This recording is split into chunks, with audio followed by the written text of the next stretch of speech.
নমস্কার বন্ধুরা, আমি সোমা। গোপালের হেসেলে আপনাদের সবাইকে স্বাগত। একঘেয়ে সবজি খেতে যদি ভালো না লাগে বা বাড়িতে বাজারটা ঠিকঠাক মতো না থাকে, তখন কিন্তু আমার আজকের এই রেসিপিটা আপনারা ট্রাই করতে পারেন। এটা ভাত রুটি দুটোর সাথেই কিন্তু পরিবেশন করা যায়।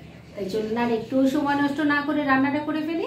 এই দারুণ টেস্টি আর চটজলদি রান্নাটা করার জন্য প্রেসার কুকারে অল্প জল দিয়ে গরম করে নিয়েছি। এর মধ্যে প্রথমে দিয়ে দিলাম অল্প একটু তেল, দিয়ে দিচ্ছি অল্প হলুদের গুঁড়ো, এর সাথেই সামান্য একটু নুন দিয়ে দিলাম। এবার এর মধ্যে কাঁচকলা সেদ্ধ করে নেব। তার জন্য দেখুন আমি একটাই কাঁচকলা নিয়েছি, 2 টুকরো করে নিয়েছি, দিয়ে দিলাম। এর সাথেই যাচ্ছে একটা মিডিয়াম সাইজের আলু, খোসা ছাড়িয়ে নিয়েছি, সেটাও দিয়ে দিলাম। এবার লিডটা লাগিয়ে দিচ্ছি আর মিডিয়াম ফ্লেমে রেখে 3-4টে হুইসেল পড়লেই কাঁচকলার আলুটা ভালো মতো সেদ্ধ হয়ে যাবে। তাহলে এটা এদিকে সেদ্ধ হতে থাক আর অন্যদিকে এই রান্নার চলুন আনুষঙ্গিক কাজগুলো সেরে ফেলি। একদিকে প্রেসার কুকারে কাঁচকলার আলুটা সেদ্ধ হচ্ছে আর আরেকদিকে আমি এই রান্নার জন্য একটু মুগ ডাল ভিজিয়ে রেখেছিলাম 3-4 ঘন্টা আগে। এখানে হাফ কাপ পরিমাণ মুগ ডাল আছে আর এটাকে এবার বেটে নেব। মুগ ডালটা বেটে নেওয়ার জন্য মিক্সির জারের মধ্যে দিয়ে দিয়েছি। এবার এটার মধ্যে কোনো রকম জলের ব্যবহার না করে শুকনো শুকনো করে এটাকে বেটে ফিরে আসছি। মুগ ডালটা বেটে রেখে দিয়েছি আর প্রেসার কুকারে 4টে হুইসেল পড়ার পর আমি পুরো প্রেসারটা বেরিয়ে যাওয়ার পর কাঁচকলা আর আলুটা বার করে নিয়েছি। এবার এগুলোকে ম্যাশ করে নেব। কাঁচকলা আর আলুটা ভালো করে ম্যাশ করে নিয়েছি। এবার মুগ ডাল বাটাটা এর মধ্যে দিয়ে দিচ্ছি। পুরো ডাল বাটাটা ঢেলে দিয়েছি। এবার এর মধ্যে আমি কিছু মশলা দেব, খুব সামান্যই মশলা পড়বে। প্রথমে দিয়ে দিচ্ছি 1 চামচ আদা কাঁচা লঙ্কা বাটা, দিয়ে দিচ্ছি অল্প হলুদের গুঁড়ো, অল্প একটু কালো জিরে দিয়ে দিলাম। এবার স্বাদ মতো নুন দিয়ে দিলাম। এবার সবকিছু খুব ভালো করে মেখে নিচ্ছি।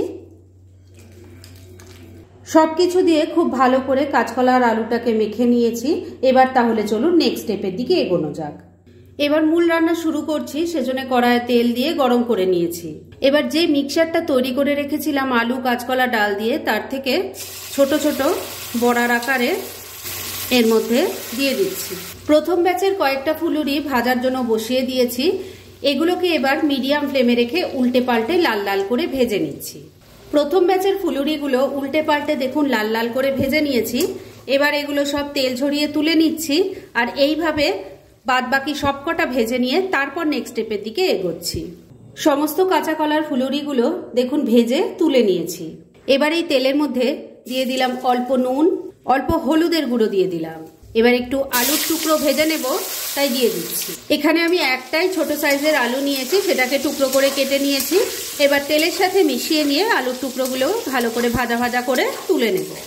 আলুর টুকরোগুলো ভেজে তুলে নেওয়ার পর কড়ায় অনেকটা তেল ছিল, কমিয়ে রেখে দিয়েছি, কেননা গ্রেভি তৈরির জন্য অতটা তেলের দরকার নেই। এবার এই তেলের মধ্যে দিয়ে দিচ্ছি অল্প গোটা জিরে, দিয়ে দিচ্ছি একটা তেজপাতা, একটা শুকনো লঙ্কা, এর সাথেই যাচ্ছে গোটা গরম মশলা, যার মধ্যে আছে 2-3টে এলাচ, 2-3টে লবঙ্গ আর একটা দারচিনি। এবার ফোড়নটাকে আগে একটু ভাজা ভাজা করে নিচ্ছি।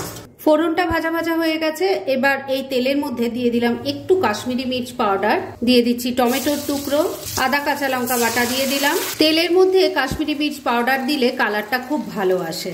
এবার কিছু গুঁড়ো মশলা দিয়ে দিচ্ছি। প্রথমে দিয়ে দিলাম হলুদের গুঁড়ো, ছোট চামচের 1 চামচ ধনের গুঁড়ো দিয়ে দিলাম, ছোট চামচের 1 চামচ জিরের গুঁড়ো দিয়ে দিলাম, দিয়ে দিচ্ছি অল্প একটু গরম মশলার গুঁড়ো, স্বাদ মতো নুন দিয়ে দিচ্ছি। তবে নুন দেওয়ার আগে কিন্তু খেয়াল রাখবেন আলু নুন দিয়ে ভাজা আছে, ফুলুরিগুলোর মধ্যেও নুন আছে।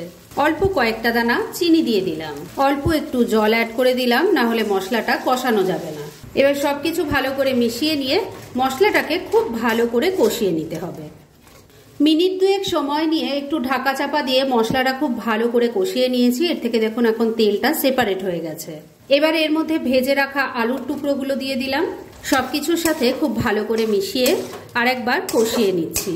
বন্ধুরা, আপনারা আমার রেসিপি দেখার সাথে সাথে আমার ফেসবুক পেজ গোপালের হেসেল, তাতেও ভিজিট করতে পারেন। ডেসক্রিপশন বক্সে লিংক দেওয়া আছে। মিনিট 2 সময় নিয়ে আবারও আলুর টুকরোগুলোকে দিয়ে মশলার সাথে ভালো করে কষিয়ে নিয়েছি। এবার গ্রেভির জন্য জল দিয়ে দিচ্ছি। সবকিছু খুব ভালো করে মিশিয়ে নিচ্ছি। বন্ধুরা, এই রান্নাটা খেতে কিন্তু ভীষণ ভালো হয়। একঘেয়ে রান্না খেতে খেতে যদি বিরক্ত হয়ে গিয়ে থাকেন তাহলে কিন্তু এই রেসিপিগুলো ট্রাই করতে পারেন। আমার চ্যানেলে এই রকম অনেক ধরনের ইউনিক রেসিপি আপনারা পেয়ে যাবেন। গোপালের হেসেল সার্চ করুন, তাহলেই বুঝতে পারবেন। সবকিছু খুব ভালো করে মেশানো হয়ে গেছে। এবার এর মধ্যে দুটো গোটা কাঁচা লঙ্কা দিয়ে দিলাম গন্ধটা ভালো হওয়ার জন্য। এবার ফ্লেমটাকে লো আর মিডিয়ামের মাঝামাঝি রেখে ঢাকা দিয়ে 2-3 মিনিট রান্না করে নিচ্ছি। মিনিট 3 রান্নাটা করে নিয়েছি। এবার ঢাকা তুললাম। এবার প্রথমে আলুর টুকরো কেমন সেদ্ধ হয়েছে আগে দেখে নিই। দেখুন সুন্দরভাবে সেদ্ধ হয়ে গেছে। এবার ভেজে রাখা কাঁচকলার ফুলুরিগুলো দিয়ে দিলাম। এর সাথেই দিয়ে দিলাম বেশ কিছুটা ধনেপাতা কুচি। আপনারা চাইলে এখানে ঘিয়ের ব্যবহার করতে পারেন, তবে আমি ঘিটা ইউজ করছি না, কেননা এই শীতের ধনেপাতার গন্ধ আর টেস্ট দুটোই ভীষণ ভালো লাগে। সব কিছু ঝোলের সাথে ভালো করে মিশিয়ে নিলাম। আর এবার এটাকে আমি মিনিট 2 রান্না করে নেব, তবে এবার কিন্তু আর ঢাকা না দিলেও চলবে। মিনিট 2 রান্নাটা করে নিয়েছি। আর এই সময় বন্ধুরা আমি একটু নুন মিষ্টিটা চেক করে নিয়েছিলাম, আপনারাও কিন্তু দরকার হলে সেটা করে নেবেন। রান্না এবার একদম রেডি। এইটুকু ঝোল থাকতে থাকতে আমি নামাবো, কেননা ঠান্ডা হলে এটা অনেকটাই ঘন হয়ে যাবে আর এই ফুলুরিগুলোও কিন্তু অনেকটা গ্রেভি টেনে নেবে। তাই গ্যাসটা এখানেই বন্ধ করে দিলাম। আর এবার মিনিট 2 জন্য স্ট্যান্ডিং টাইমে একটু ঢাকা রাখছি আর তারপর সার্ভ করে দেখাচ্ছি। ফ্রেন্ডস, দুর্দান্ত স্বাদের কাঁচা কলার এই ফুলুরির রেসিপি একদম রেডি হয়ে গেছে এবং আমি সার্ভ করে দিয়েছি। একঘেয়ে রান্না খেতে খেতে যখন বিরক্ত লাগে তখন কিন্তু এইসব রান্নাগুলো ট্রাই করতে পারেন, খেতে অসাধারণ লাগবে। তাই দেরি না করে পারলে এটা আজই একবার ট্রাই করে ফেলুন, আর তারপর কেমন লাগলো সেটা প্লিজ কমেন্ট করে জানাবেন। এরকম ধরনের অনেক ভালো ভালো নিরামিষ রান্নার রেসিপি আপনারা গোপালের হেসেল সার্চ করলেই পেয়ে যাবেন, যার মধ্যে থেকে কিছু কিছু আমি সাজেস্টেড বক্সেও দিয়ে দেব, সেখান থেকেও আপনারা দেখে নিতে পারেন। তাই গোপালের হেসেল অবশ্যই ভিজিট করুন। আর আপনারা কেমন ধরনের রেসিপি চাইছেন সেটাও কিন্তু আমাকে জানাতে পারেন। আমি চেষ্টা করব সেই সব রেসিপিগুলো আপনাদের সাথে শেয়ার করার। আর আমার আজকের এই রেসিপি যদি আপনাদের ভালো লাগে আর ইউজফুল বলে মনে হয়, তাহলে যারা এখনো আমার চ্যানেলটাকে সাবস্ক্রাইব করেননি তারা প্লিজ সাবস্ক্রাইব করুন। তাহলে আজকের মতো এখানেই শেষ করছি। পরদিন আবার এরকমই কোনো ভালো রেসিপি নিয়ে চলে আসব। আপনারা সবাই খুব ভালো থাকুন, সুস্থ থাকুন।